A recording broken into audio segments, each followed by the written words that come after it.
Donnez-moi un pays africain colonisé par la Russie. Françaises, Français, mes chers compatriotes, ce soir, je m'adresse à vous. Donnez-moi un pays africain colonisé par la Russie. Donnez-moi un pays africain où la Russie a prélevé des nègres vendus et achetés. Donnez-moi un pays africain où la Russie a instauré une colonie de peuplement. Donnez-nous un pays africain où la Russie a commis des massacres comparables à ceux de l'armée française, de la période négrière, de la période coloniale et de la période néocoloniale. On veut réduire la présence de la Russie à tout ce qui se dit sur Wagner. Mais même si on prenait les exactions supposées de Wagner, elles n'atteignent pas à la cheville les crimes de guerre, les crimes contre l'humanité, les crimes de sang, les massacres sans repentance commis par l'armée française. Et en dernière date, vous avez vu ce qui s'est passé au Niger? Le 27 novembre, l'armée française a tué 3 Nigériens. Avec la complicité de Mohamed Bazoum, dirigeant vassal du Niger. Une commission d'enquête a conclu qu'il n'y avait pas de responsable. Que les Nigériens étaient morts par balle, mais par hasard, sans coupable. Avec ce type de démarche, avec ce type de mépris envers la vie africaine, comment osez-vous espérer ne pas entretenir en Afrique une opinion remontée contre la France? Je rappelle que la presse française avait fait un effort de vérité dans cette affaire. Radio France, TV5 avait fait des reportages qui attribuaient très clairement la paternité du crime contre les Nigériens à l'armée française. Mais Mohamed Bazoum, rampant, lapant, mangeant le vomi de ses maîtres néocolons, Mohamed Bazoum a produit un rapport dans lequel il disculpe l'armée française de l'assassinat des Nigériens. Les soldats français qui ont tué les Nigériens dorment tranquillement chez eux ou dans leur campement ce soir. Et vous voulez, avec cela, poser sur la balance la présence russe. La présence russe en Centrafrique, au Mali, elle a lieu à l'appel de forces centrafricaines et maliennes, de forces africaines connectées aux peuples africains, de gouvernements qui sont aimés par leur peuple. C'est donc une présence dans le cadre d'une alliance stratégique et géopolitique. Ce n'est pas une présence coloniale. La Russie, qui est un État-continent, n'a pas besoin de coloniser les Africains. On peut s'interroger sur la boulimie chinoise. Et les événements de ces derniers jours au Cameroun, avec les contrats léonins que les entreprises chinoises signent avec des États africains corrompus, peuvent nous amener à nous y interroger. On peut s'interroger sur les pratiques et les excès que certains groupes, comme par exemple les sociétés militaires privées, pas seulement russes, mais aussi françaises, mais aussi américaines, mais aussi anglaises, commettent en Afrique. Vous avez raison, je vous l'ai dit pendant notre entretien. Mais pourquoi vous singularisez le cas de la Russie? Pourquoi vous vous focalisez sur la Russie? Est-ce que la Russie est la première puissance à avoir des sociétés militaires privées sur le sol africain? Que faites-vous des sociétés militaires privées américaines? Que faites-vous des sociétés militaires privées britanniques? Que faites-vous des sociétés militaires privées françaises? Je vous ai donné des exemples que vous ne citez pas dans l'article. De gens qu'on voit là sur BFM TV et consorts, qui sont des experts militaires français, mais en même temps, qui sont en fait des commerciaux dans la vente des armes en Afrique.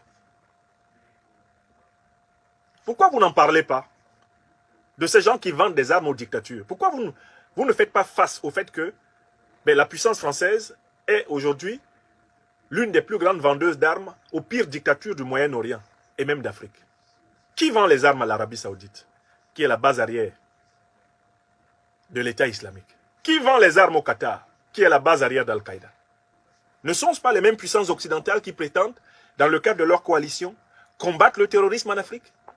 Et pourquoi voulez-vous que lorsque les Africains prennent conscience de cette duplicité, de cette hypocrisie, pourquoi voulez-vous que les Africains soient contents? À moins que vous pensiez que les Africains ne sont pas des hommes à part entière. Donc, pour ma part, j'accepte le 3e paragraphe de l'article de M. Nicolas Quenel avec une réserve. Il ne faut pas transformer la Russie en bouc émissaire de la lâcheté de l'Occident en général et de la France en Afrique. La Russie n'est pas parfaite et les Africains ne sont pas dupes du fait que si la Russie est en Afrique, si elle vient en Afrique, c'est parce qu'elle a compris que si jamais elle n'a pas de bonnes relations avec les Africains et que l'Occident contrôle l'Afrique, l'Occident utilisera les richesses de l'Afrique pour écraser la Russie. La Russie n'est pas non plus en Afrique par un amour aveugle, béat des Africains. Parce qu'elle a compris que pour qu'elle elle soit libre, il ne faut pas que les Africains soient de nouveaux esclaves des Occidentaux. La Chine même est là pour ça. C'est dans leur intérêt géostratégique et géopolitique de passer des alliances avec les Africains. Alors, il faut que l'Occident et la France changent de logiciel pour pouvoir équilibrer ce rapport de force nouveau qui se crée à leur détriment en Afrique. Et pour changer de logiciel, je l'ai dit à Nicolas Quenel, il faut entrer dans des rapports gagnant-gagnant. Et il faut sortir du moralisme démocratiste, parce que de toutes les façons, la démocratie, ce n'est même pas tout à fait l'objectif des Africains. Ce n'est pas le paradigme civilisationnel africain. L'Afrique va vers la maatocratie. Nous sommes une civilisation de la maat, solidarité, vérité, justice. Nous ne sommes pas une civilisation du pouvoir du peuple, pour le peuple et par le peuple. On n'est pas dedans en Afrique. Nous ne croyons pas en cette formule. Je passe au paragraphe suivant. Une composante de ces opérations de communication russe repose notamment sur les influenceurs africains. Peut-être le plus connu, l'activiste panafricaniste Kémy Séba, n'a pas caché ses liens avec le financier de l'entreprise de mercenaires Wagner, Evgeny Prigojine, dans une interview à la chaîne Vox Africa en 2018. Sur le banc des personnes que Paris soupçonne d'avoir été retournées par la Russie, l'activiste suisseau-camerounaise Nathalie Yamb, à qui le monde a consacré un portrait pointant ses amitiés russes et sa participation à 2 événements d'une ONG fantoche derrière laquelle se cache le même Prigojine.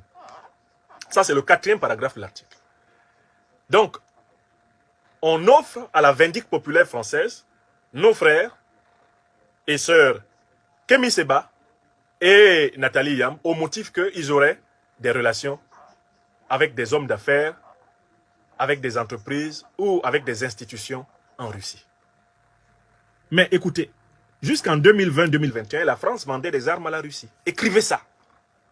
Africains qui m'écoutaient, Françaises et Français qui m'écoutaient. La France de M. Emmanuel Macron vendait des armes à la Russie jusqu'à il y a à peine 2 ans. Un ancien Premier ministre français a démissionné seulement cette année. Il était membre d'un conseil d'administration d'une société d'État russe. M. François Fillon. Et il ne lui a pas été fait objection quand il signait ce contrat. L'un des plus grands acteurs du théâtre et du cinéma français, Gérard Depardieu, a acquis la nationalité russe et est l'ami de la Russie. Et tout le temps que cette amitié s'est développée, à part le fait qu'il l'aurait utilisé pour échapper au fisc français, on a continué à considérer Depardieu comme un Français digne de ce nom et l'un des plus grands acteurs du cinéma et du théâtre français de tous les temps. Pourquoi fait-on soudain un procès à Nathalie Yamb et à Kémy Séba? Parce qu'ils ont des relations en Russie. Est-ce un crime maintenant sur la terre d'avoir des amis russes? Donc si on me trouve dans le métro de Paris en train de lire Tolstoï, c'est suspect. En train de lire les frères Karamazov de Dostoïevski, c'est suspect. Si en plus j'explique que l'un des recueils de nouvelles que j'ai toujours aimé enseigner, et je l'enseignais en Côte d'Ivoire autrefois, ce sont les nouvelles de Saint-Pétersbourg, eh bien, de Nicolas Gogol. Si je dis ça, c'est grave alors. Si on me surprend en train de parler russe, c'est grave alors désormais à Paris. Parce que d'ailleurs, il y a un ambassadeur, l'ambassadeur du Mali. Quand on a chassé l'ambassadeur Toumani Djimé Diallo, parce qu'il avait critiqué la Légion française, la Légion étrangère française au Mali, le Mali a proposé un autre ambassadeur. Il a été récusé par les autorités françaises au motif qu'il a fait une bonne partie de ses études en Russie. Alors écoutez, est-ce que la France veut s'amputer de sa part russe? Est-ce que la France est sérieuse? Est-ce que la France est consciente du degré de symbiose, du degré d'imbrication qu'il y a entre les cultures russes et françaises? Donc toutes les associations d'amitié franco-russes, il y en a une dont j'étais d'ailleurs membre, dont je suis membre. Association d'amitié franco-russe. Il y en a une dont je suis membre et donateur. Donc on va les interdire alors. Les Français qui ont des parents russes, ils vont devoir choisir alors. Renier leurs parents russes. Parce que c'est la ligne officielle, la russophobie. Si tu veux être aimé en France, sois russophobe. Sois russophobe si tu veux être aimé en France. Si tu veux qu'on te donne la parole dans les médias mainstream, sois russophobe. Tu es le bienvenu. Prépare-toi à dire les pires insanités contre les Russes. À les menacer par tous les moyens possibles. D'ailleurs, il y a même des réseaux sociaux qui ont autorisé exceptionnellement des discours de haine contre les Russes. Alors que les Africains se font censurer sur les réseaux sociaux. Mais du tonnerre pour la moindre critique colérique envers des gens qui leur ont pourtant fait du mal. Il y a des réseaux sociaux qui ont autorisé exceptionnellement contre les Russes les discours de haine. Alors, donc ça veut dire que ça devient un péché contre le Saint-Esprit. Kémy Séba connaît des personnes en Russie. Il a des amis russes. C'est un crime. Nathalie Yamb est allée en Russie. Elle a été bien reçue. C'est un crime. Mais où va-t-on? Pour qui se prennent ceux qui, assis à Paris, veulent dicter aux Africains avec qui parler, alors que la terre est ronde, comme le disait Emmanuel Kant, et que quand tu chasses quelqu'un, il ira toujours quelque part. Emmanuel Kant a produit un argument très intéressant, l'argument de l'inutilité de chasser les étrangers parce que la terre est sphérique. Zozakte Emmanuel Kant. La terre est sphérique. Quand tu chasses quelqu'un ici, il est obligé d'aller là-bas. Mais comme la terre est ronde, il finira même par se retrouver au point de départ.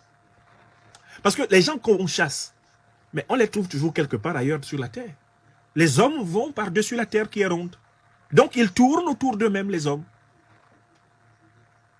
Je récuse donc cette volonté d'identifier, d'isoler, de marginaliser et d'offrir à la vindicte de l'opinion française les Africains qui simplement assument le droit de commercer intellectuellement, spirituellement, économiquement, socialement avec toutes les humanités de la planète. Au moment où, en France, on a célébré le concept du tout-monde, du grand poète de la Guadeloupe, Édouard Glissant, je crois qu'on est bien placé pour comprendre que l'Africain, l'Africaine, soit déterminé à reconquérir sa relation au monde entier. Je suis engagé dans une vocation à être comme l'esprit, je souffle où je veux. Je veux aller en Chine, j'y vais. Je veux aller en Russie, j'y vais. Je veux aller à Cuba, j'y vais. Je veux aller au Venezuela, j'y vais. Je veux aller aux États-Unis. Partout où on ne m'empêche pas d'aller, en tant qu'Africain, je me sens libre d'aller. Car je me suis délié intérieurement de toutes les chaînes infligées à mes ancêtres. Je les ai refusées, découpées et jetées dans l'abîme. Cadenassées dans l'abîme. Hors de question que je sois esclave de toute ma vie. Et c'est cette conviction qui traverse aujourd'hui l'Afrique et que j'appelle la conscience de l'Afrique des libertés. On continue. Le paragraphe 4 est raté. Nicolas Quenel fait dans le lynchage, la vindicte populaire. Parce que si on osait interroger les rapports que les citoyens français blancs ont avec le monde des affaires en Russie, on trouverait des gens qui sont encore plus faciles à mettre sous la vindicte populaire que Kémy Séba et Nathalie Yamb. Faites une enquête auprès de citoyens et citoyennes français blancs qui font des affaires avec les Russes. Allez déjà voir les intérêts économiques français en Russie et interrogez les propriétaires de ces intérêts. On a vu l'hésitation de Leroy Merlin à fermer ses magasins en Russie à cause des bénéfices qu'ils y font. Allez demander à Total. Et aujourd'hui, nous savons, grâce à Bloomberg, que 50% des entreprises européennes clients du pétrole et du gaz russe ont accepté de payer en roubles. Et c'est nous, les Africains, que vous voulez brider. Ah non, vous n'avez pas l'autorisation. Hein? Non. Si on vous voit à Moscou, là, c'est un problème. Mais vous êtes à Moscou. Vous êtes à Moscou. Vous avez accepté de payer. 50% des entreprises occidentales se sont pliées à la règle de Vladimir Poutine. Et ce sont les Africains qui n'ont pas le droit d'aller à Moscou alors. Mais écoutez, Moscou est l'une des rares villes d'Europe qui porte le nom des Africains au plus haut lieu, au pinacle. Je ne suis jamais allé à Moscou, mais je sais qu'à Moscou, il y a une université qui s'appelle Université Patrice Lumumba pour l'amitié des peuples à Moscou. On en a où à Paris? Où sont les héros de l'Afrique à Paris? Pourquoi vous disiez aux Africains n'allez pas à Moscou? Là-bas au moins, nous avons quelques monuments. Ah, aux véritables serviteurs de l'Afrique. Là-bas au moins, il y a une camaraderie de lutte qui a lié les Russes et les Africains pour combattre le colonialisme en Afrique. L'Angola, Le MPLA ne serait pas au pouvoir sans la Russie via le Cuba. Le Frelimo du Mozambique ne serait pas au pouvoir sans la Russie, qui l'a aidé à lutter contre le colonialisme portugais. L'ANC en Afrique du Sud, vous ne comprenez pas pourquoi ils ne votent pas comme vous à l'ONU contre la Russie. L'ANC ne serait pas là si la Russie ne l'avait pas soutenu. De nombreux pays africains qui ont connu un processus d'indépendance réussi, même la Guinée, Conakry, de Sékou Touré, mais ils n'auraient pas réussi ce parcours sans la Russie. Pourquoi voulez-vous que les Africains, comme le disait le président Mandela, déterminent leurs relations internationales en fonction de vos intérêts à vous et non pas de leurs intérêts à eux? Mais si je vais en Russie, c'est que ça m'intéresse. Et c'est mon problème. Comme Gérard Depardieu va en Russie parce que c'est son problème et ça l'intéresse. Comme François Fillon va en Russie parce que ça l'intéresse et c'est son problème. Pourquoi vous, occidentaux blancs, vous auriez le droit de faire des affaires avec les Russes quand ça vous arrange, et nous, citoyens africains d'Occident, on n'aurait pas le droit de faire des affaires avec la Russie quand ça nous arrange? Ne sommes-nous pas des hommes sur le même niveau d'égalité? Nous ne sommes pas sur le même niveau. Nous ne sommes plus frères. Nous ne sommes plus tous libres et égaux, comme vous le proclamâtes. En 1789, tout d'un coup, nous sommes inégaux. Mais est-ce que c'est nous qui passons le temps au téléphone à appeler Poutine? C'est nous? Vous, vous avez le droit, pas nous. Pourquoi? Parce qu'on est noirs et que nous sommes descendants d'esclaves. C'est fini. On est noirs et on est libre. C'est pas mais on est libre. Mais je dis bien on est noir et on est libre. Et on est content d'être libre. Voilà. Et voilà ce que j'ai essayé d'expliquer à mon jeune compatriote Nicolas Quenel. Je lui ai dit, attention, vous avez affaire à une génération d'Africains qui n'est plus dans vos enclos. Et nous qui vous parlons ici en Occident, nous tenons un langage qui vous est accessible. Ceux qui sont sur le continent là-bas, comme on dit à Abidjan, ils ne durent pas dans mauvais rêves. Parce qu'ils sont confrontés à un cauchemar quotidien. Et ils n'ont pas le temps de convaincre ceux qui les persécutent. Ils songent à les vaincre. Nous, on a le temps de convaincre. Parce qu'on est dans votre main ici, déjà d'une. Si on parle fort, vous nous éliminez, non? C'est comme ça que Moumia a été éliminé en novembre 60 à Genève. Si on parle fort, on sait. Un proverbe de mon pays natal dit que quand tu as ta main dans la bouche de quelqu'un, il ne faut pas le gronder. Donc, comme on a notre main dans votre bouche, on parle doucement. Mais ce n'est pas parce qu'on parle doucement qu'on ne doit pas dire la vérité. Quand même. Parce qu'après tout, même quand on ne dit pas la vérité, même ceux qui n'ont pas dit la vérité en Afrique, ils crèvent. Paragraphe suivant. On arrive à mon cas. Mais au-delà de ces fers de lance des opérations informationnelles du Kremlin, comme l'a décrit un haut fonctionnaire français interrogé par Marianne, celui-là on ne donne pas son nom, hein. L'émergence de nombreux autres influenceurs sur le web finit par attirer l'attention de Paris. Ouh là là, on arrive maintenant sur ceux qui attirent l'attention de Paris, parce que ceux-là, au moins Paris a vérifié qu'ils ne sont pas financés par le Kremlin. Parce qu'on suppose que Kémy Séba et Nathalie Yam sont financés par le Kremlin. On n'a pas donné de preuves. Hein. Ça mérite des procès en diffamation. Hein. Si je suis à la place de ma sœur, Nathalie Yam, et que si le Kremlin ne m'a pas donné, je porte plainte. Voilà, je leur porte plainte. Rien que pour le symbole. Pour diffamation. Mais si le Kremlin vous a donné, il faut dire que oui, il a donné, vous avez pris. Vous comprenez? Est-ce que vous comprenez ce que je veux dire? Si le Kremlin, Kémy Séba, c'est mon jeune frère, je peux le lui dire en inbox, je le lui dis aussi ici. Kémy, si le Kremlin t'a donné pour te soutenir, il faut dire oui, il m'a donné. Parce que quand le Kremlin donne à Gerhard Schröder, Schröder dit oui, il m'a donné. Quand le Kremlin donne à François Fillon dit oui, il m'a donné. Quand le Kremlin donne à Gérard Depardieu, il dit oui. Donc toi aussi, si on t'a donné, tu dis oui, et puis tu avances. Et il n'y a rien. Ce n'est pas un crime d'accepter. Les autres passent des contrats. Si vous passez des contrats, c'est votre droit.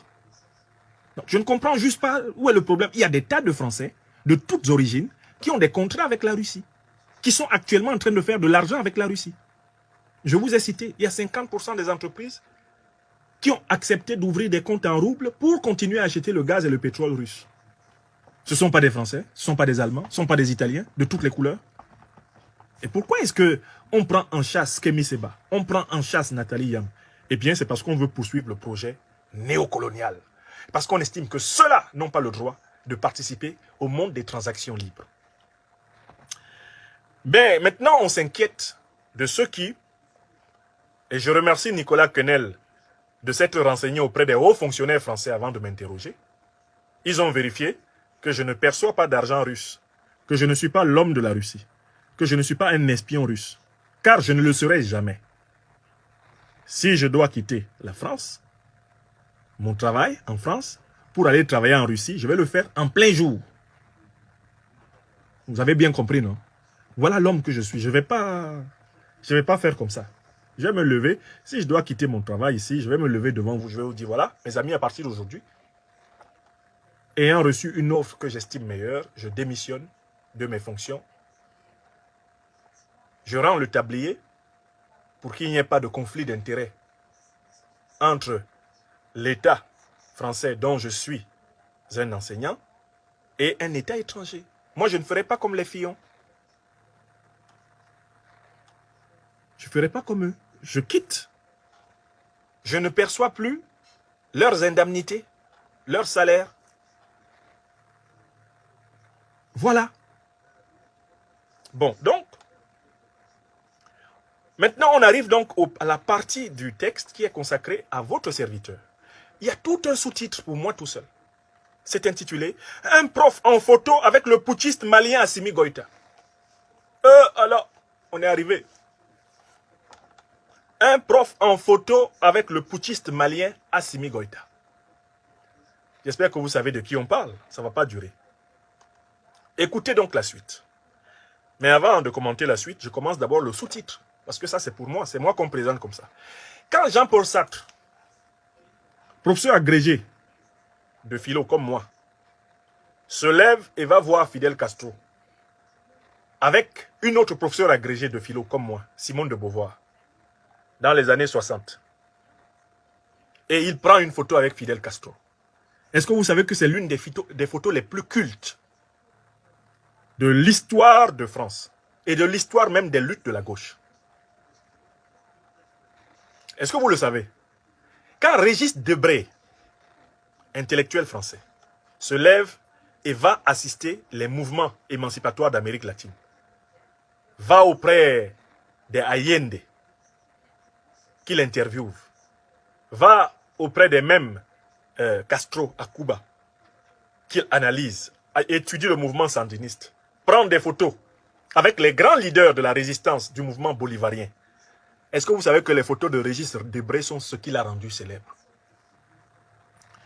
Régis Debray prend des photos avec des révolutionnaires qui ont fait des coups d'État dans leur pays pour instaurer des régimes justes. Sartre prend des photos. Sartre a été à Moscou